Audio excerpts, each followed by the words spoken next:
What's up people, welcome to this video guys। आज हम लोग जिस एनिमे को एक्सप्लेन करने वाले हैं उसका नाम है गॉड ईटर। उसके 6th एपिसोड को हम लोग आज यहाँ पर हिंदी में एक्सप्लेन करने वाले हैं। तो जिन लोगों ने पिछली 5 वीडियोस नहीं देखा, मैंने डिस्क्रिप्शन पे लिंक दे दिया है, जाके देख लो। जिन लोगों ने अभी तक चैनल को सब्सक्राइब नहीं किया वो चैनल को सब्सक्राइब कर दो और वीडियो शुरू होने से पहले वीडियो को एक लाइक कर दो। तो ज्यादा टाइम वेस्ट ना करते हुए लेट्स ब्रिंग द इंट्रो। एक वज्रा ब्रिज टूट के नदी में गिर जाता है और उसके बाद 6th एपिसोड स्टार्ट होता है और हमें दिखाता है कि साकुया बेहोश कोता को ट्रक में उठाता है और उसके बाद हेडक्वार्टर आ जाता है। यहाँ पे हेडक्वार्टर पे अफरा तफरी मची हुई है। एमामिया कंट्रोल रूम पे आती है। आने के बाद एक लड़की को कहता है उनके साथ कांटेक्ट करने की कोशिश करें।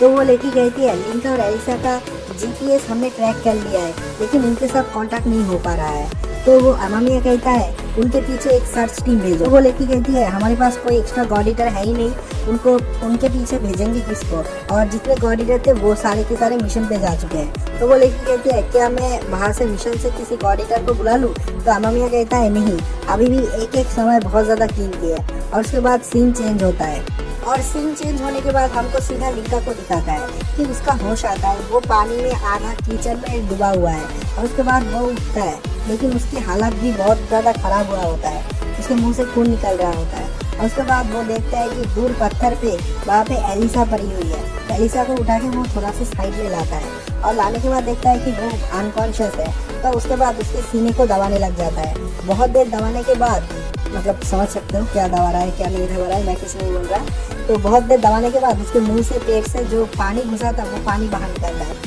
लेकिन स्टिल वो अनकॉन्शियस रहता है, मतलब बेहोश रहता है। उसके बाद देखता है कि वो ऊपर कुछ आरागमी घूम रहे हैं। तो वो एलिसा को लेके एक टूटी फूटी बिल्डिंग में चला जाता है।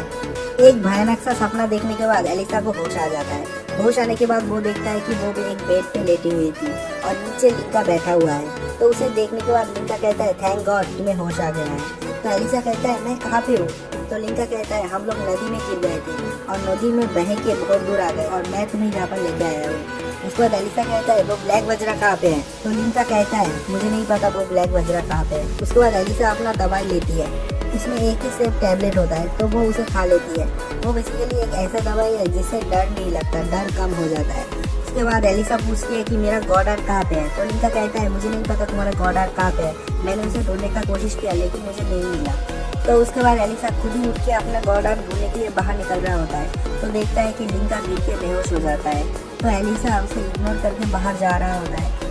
तो वो सोचती है कि लिंका मुझे उठा के जापान लेके आया है, उसके बाद मुझे पट्टी भी कर दिया है। तो उसे बुरा फील होता है और उसके बाद वो आता है लिंका को उठा के देख के लेटाती है और लेटाने के बाद उसके हाथ में एक इंजेक्शन लगाता है और उसके बाद लिंका के घाव पे पट्टियाँ कर देता है। मुझे नहीं पता वहाँ पर उन लोगों को फर्स्ट एड कहाँ से मिल गया, तो चलो मान लेते हैं। और उसके बाद एलिसा देखता है कि पीछे लिंका का गॉड आर्क रखा हुआ है और वो एकदम टूटा फूटा, मतलब एकदम खच्चर हालत में है। और उसके बाद वो उसके पास जाता है और जाने के बाद उसके गॉड आर्क को टच करता है लेकिन उसका गॉड आर्क को कोई रिएक्शन ही नहीं होता।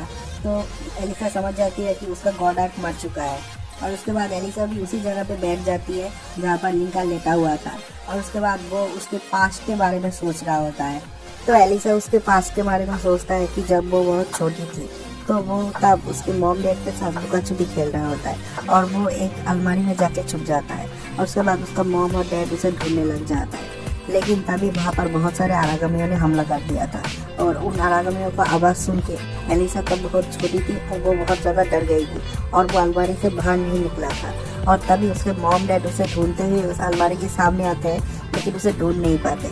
और एलिसा अलमारी के अंदर से देख रहा होता है कि एक बड़ा सा ब्लैक वज्रा आता है और उसके मॉम और डैड को खा जाता है, मतलब उसके डैड को आधा निकल जाता है और उसके मॉम के शरीर में एक फिंस डाल देता है। और उसके बाद वो अलमारी की तरफ देखता है तो एलिसा बहुत ज़्यादा डर जाती है और वो वहाँ से हिल भी नहीं पाती। और ये सपना देखते देखते तभी उनके रूम पे भी एक आरागमी आ जाता है और एलिसा चीखने लगता है सॉरी मॉम, सॉरी डैड, मेरे वजह से आप लोगों के साथ ये सब हुआ। जब वो आरागमी एलिसा के ऊपर हमला करता है तो लिंका आता है और उस आरागमी को पकड़ लेता है और उसके बाद लिंका अपना टूटा फूटा गॉड आर्क लेता है और उस आरागमी को एक बार करता है लेकिन उस आरागमी को कुछ नहीं होता। और वो देखता है कि एलिसा कोने में बैठ के अपनी उंगली चूस रहा है और डर के मारे काँप रहा है। उसके बाद लिंका एलिसा को लेके खिड़की से कूद जाता है। उसके बाद दिखाता है कि वो लोग एक दूसरे घर पे जाके बैठे हैं और बाहर बहुत सारे आरागमी घूम रहे हैं। लिंका उसका टूटा फूटा गॉड आर्क लेके बैठा रहता है। तो एलिसा उसे पूछता है कि तुम्हारा घाव अभी कैसा है। तो लिंका कहता है हाँ मेरा घाव, मुझे लगता है तुमने मेरा घाव पे पट्टी कर दिया है, हाँ अभी अच्छा है और मैं अभी चल सकता हूँ। एलिसा कहता है तुम में शायद बहुत ज़्यादा पावर है इसलिए तुम अभी भी चल पा रहे हो। तो लिंका कहता है कि मेरा जो गॉड आर्क है क्या ये ठीक हो पाएगा। तो एलिसा कहता है मुझे नहीं पता ये ठीक होगा या फिर नहीं, लेकिन मैंने ऐसा डैमेज आज तक नहीं देखा। मुझे लगता है तुम्हारा गॉड आर्क मर चुका है, क्योंकि मैंने जब उसको टच किया था तो वो उसका कोई रिएक्शन नहीं था। यूजुअली अगर किसी की गॉड आर्क को कोई और छूता है उसके मालिक के बिना तो वो गॉड आर्क भर जाता है और उसके पीछे लग जाता है, लेकिन तुम्हारा गॉड आर्क ऐसा कुछ नहीं किया। मुझे लगता है कि तुम्हारा गॉड आर्क मर चुका है। तो लिंका कहता है क्या मेरा गॉड आर्क मर चुका है, और उसके बाद वो अपने गॉड आर्क की तरफ देखता रहता है। उसके बाद एलिसा पूछती है कि क्या हम यहाँ से निकल पाएंगे। तो लिंका कहता है मुझे लगता है हमारे यहाँ पर कोई सर्च टीम आ रहा है और हमें यहाँ से बचा के ले जाएगा।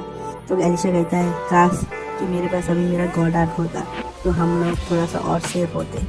उसके बाद लिंका सोचता है हाँ अगर इसके पास इसका गॉड आर्क हुआ तो हम लोग थोड़ा सा और सेफ होंगे। तो ये सोचने के बाद वो लोग उस रूम से निकल जाते हैं और बाहर निकल के नदी के पार से उसके गॉड आर्क को ढूंढने लग जाता है। तो वहाँ पर बहुत अलग अलग टाइप के आरागम चारों तरफ घूम रहे होते हैं। तो उनसे बचते बचाते हुए वो लोग अपने गॉड आर्क को ढूंढ रहे होते हैं, तो उन्हें नहीं मिलता। तो उसके बाद वो लोग एक दूसरे घर में जाते हैं। वहाँ पर ऑलरेडी बारिश हो रहा था, तो वो दोनों बहुत ज़्यादा भीग जाते हैं और एलिसा को डर के मारे ठंड भी लगने लग जाता है। तो लिंका अपना जैकेट उतार के एलिसा को दे देता है और एलिसा भी वो पहन लेती है। वो लोग उस जगह पे ऑलरेडी 2 दिन गुजार चुके हैं और उसके बाद अगले ही दिन सुबह वो लोग फिर से निकलते हैं नदी में उसके गॉड आर्क को खोजने के लिए। तो एलिसा जब नीचे उतरता है उसे पत्थर के पीछे कुछ दिखता है। तो एलिसा नीचे उतर के वहाँ पे जाता है और जाने के बाद दिखता है कि उसका गॉड आर्क नीचे पड़ा हुआ है। तो वो लिंका को कहता है मुझे मेरा गॉड आर्क मिल गया है। और तभी लिंका कहता है देखो तुम्हारे पीछे से एक आरागमी आ रहा है। तो एक आरागमी आता है तो एलिसा उसके ऊपर वार नहीं कर पाता। तो आरागमी एक और बार उसके ऊपर अटैक करता है, लेकिन एलिसा डिफेंस करता है, उसके ऊपर वार नहीं करता। उसके बाद लिंका देखता है कि पहाड़ के उस तरफ से 7, 8, 9, 10 पता नहीं कितने सारे और आरागमी आ गए हैं और एलिसा को चारों तरफ से घेर लिया है। तो जब वो आरागमी एक साथ छिप रहे थे तो एलिसा को उसकी पुरानी बातें याद आ रहा होता है कि ब्लैक वजरा ने कैसे उसके मॉम डैड को मार दिया था। तो एलिसा बहुत ज़्यादा डर जाती है और उसके बाद अपना गॉड आर्क फेंक देती है और कहते हैं I am sorry mom dad कह के वो नीचे बैठ जाती है और वो आरागमी चारों तरफ से उसे घेर लेती है और उसे खाने वाला होता है कि उसके ऊपर लिंका उसके टूटा फूटा गॉड आर्क फेंक के मारता है। उसके बाद लिंका भी वहाँ पे चला जाता है और अपने गॉड आर्क को उठा के उनको मारने लग जाता है। लेकिन लिंका जितना भी मारने की कोशिश करता है उन आरागमी को कुछ नहीं होता, क्योंकि उसका गॉड आर्क मर चुका है। अब वो आरागमी के ऊपर बिल्कुल भी काम नहीं करने वाला है। लेकिन लिंका फिर भी बहुत ज़्यादा कोशिश करता है उसके टूटे गॉड आर्क से उन आरागमी को मारने के लिए। वो एक आरागमी को मारता है लेकिन आरागमी पीछे चला जाता है, उसको नहीं लगता है। पीछे से एक आरागमी आता है एलिसा को खाने के लिए, तो वो उसे भी मारता है। वो चारों तरफ सब आरागमी को मारने की कोशिश करता है लेकिन कोई भी काम नहीं है। तो वो बहुत देर तक ये कोशिश करता है लेकिन एक भी आरागमी घायल ही नहीं होता। उसके बाद वहाँ पे और बहुत सारे आरागमी आ जाते हैं, 40-50 आरागमी वहाँ पे आ जाता है और लिंका को भी खेल लेता है। तो लिंका को समझ में आता है कि वो अब कुछ नहीं कर सकता, तो वो अपने गॉड आर्क को फेंक देता है और एलिसा के सामने दोनों हाथ फैला के शाहरुख खान के फोटो खड़ा हो जाता है। देख रहे हो अपने लौंडे को, जान जाए लेकिन लड़की ना जाए, जोक सपाट। तो एक आरागमी उसके ऊपर हमला कर देता है, लेकिन तभी पता नहीं कहाँ से एक फ्लैश ग्रेनेड आ जाता है और वो उनके सामने आके फट जाता है, जिससे कि चारों तरफ अंधेरा हो जाता है, मतलब सफ़ेद हो जाता है, किसी को कुछ नहीं देखता। और उसके बाद दिखाता है लिंडो वहाँ पे आ जाता है। उसके बाद लिंडो एक के बाद एक को ढेर कर देता है अपने गॉड आर्क से। 25, 30, 40 आरागमियों को वो अकेला ही पेड़ देता है और उसके बाद पूरा नदी खून से लाल हो गया होता है। तो लिंडो आके एलिसा और लिंका को बचा लेता है और उसके बाद वो जब उसका टूटा हुआ गॉड आर्क देखता है तो कहता है ये तुमने क्या कर लिया। तो चलो अभी घर जाने का वक्त हो गया और उसके बाद ये वाला एपिसोड यहीं पर